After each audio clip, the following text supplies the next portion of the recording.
Bonjour, aujourd'hui je vous parle de la loi de l'attraction. Donc l'énergie attire une énergie semblable, ou bien vous attirez l'énergie que vous donnez.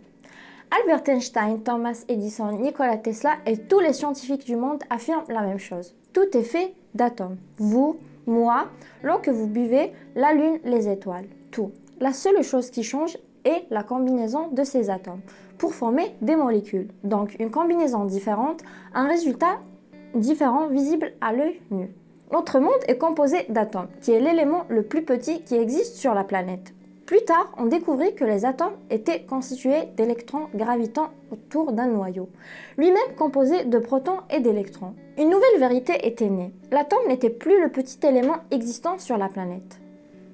Puis la technologie nous a permis d'aller plus loin.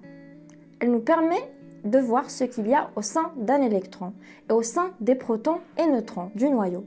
Et devinez ce qu'ils ont découvert. Avez-vous une idée? Rien, ou plutôt le vide. Et donc notre monde est composé de vide. Nous arrivons à l'explication scientifique de la loi de l'attraction. Physiquement, le monde est principalement constitué du vide. Ceci est un fait, à plus de 99,99% pour être précis. Néanmoins, les scientifiques ont pu mesurer d'autres éléments avec leurs instruments. Et ils ont découvert que chaque électron émet une vibration, encore appelée fréquence vibratoire. Ces fréquences vibratoires ont un pouvoir immense car elles peuvent tout traverser. Elles sont plus petites que tout ce qui existe sur Terre et peuvent alors tout traverser. Il a été mesuré que chaque atome a une fréquence vibratoire spécifique et que chaque molécule qui est l'association de différents atomes a une fréquence vibratoire spécifique. Ainsi, tout en ce monde vibre puisque l'association d'atomes crée un ensemble qui émet des fréquences vibratoires précises. Tout est vibration, tout est énergie en mouvement à chaque instant. Si on change un atome ou quoi que ce soit dans un objet, il change puisque sa fréquence vibratoire est modifiée.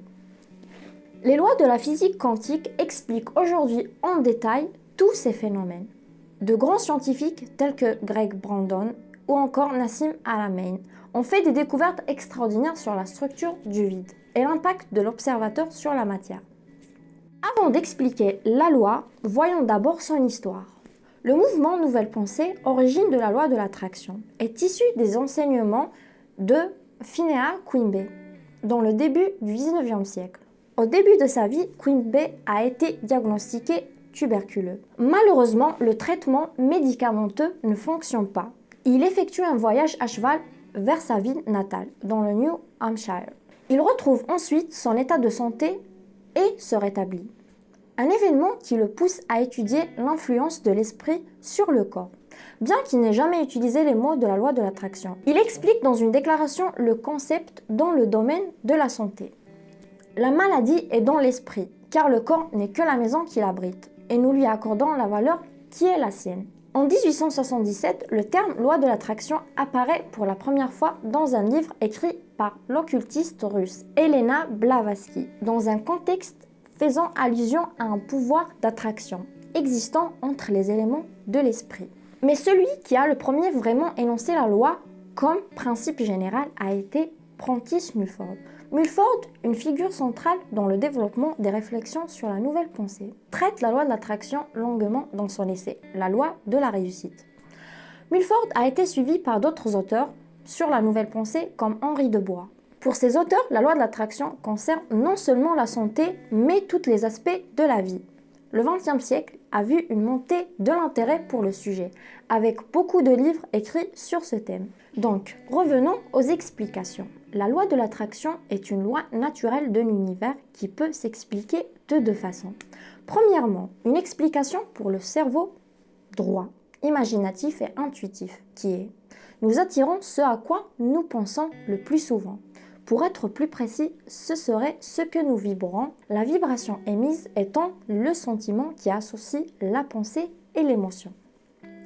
Ensuite, une explication pour le cerveau gauche qui a besoin de comprendre par A plus B, comme cela fonctionne de façon rationnelle. Et les expériences scientifiques montrent que deux vibrations identiques s'attirent irrémédiablement. Dans l'univers, deux vibrations qui se ressemblent vont également s'attirer, mais à une moindre mesure. Et deux fréquences vibratoires différentes ne peuvent pas coexister au même endroit. Notre cerveau et ceci est également prouvé scientifiquement, est un émetteur et récepteur de vibrations. Ainsi, nous avons la possibilité, et nous le faisons d'ailleurs en permanence, d'émettre des fréquences vibratoires vers l'extérieur par notre attention, et nous en recevons en retour. Le cerveau nous permet de nous brancher sur une certaine vibration et attire donc son équivalent vibratoire. Ensuite, c'est l'émotion associée qui va donner de la puissance à cette vibration et lui donner un peu plus grand potentiel de réalisation.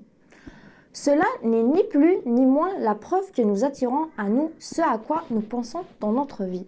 Certaines personnes ont beaucoup de difficultés à contrôler les vibrations qu'elles émettent. En réalité, cela se fait par la pensée, par les émotions et par vos croyances. Ce sont vos pensées et vos émotions qui vont créer cette force d'attraction. Votre cerveau va émettre des vibrations directement liées à vos pensées et aux émotions qui y sont associées. Et ce qui est de même nature se verra matérialisé dans votre vie par cette loi. Comprenez-vous désormais l'intérêt d'être positif? Comprenez-vous l'intérêt de voir toujours le côté positif des événements? Comprenez-vous l'intérêt de ne pas vous plaindre? Comprenez-vous l'intérêt de voir le grand?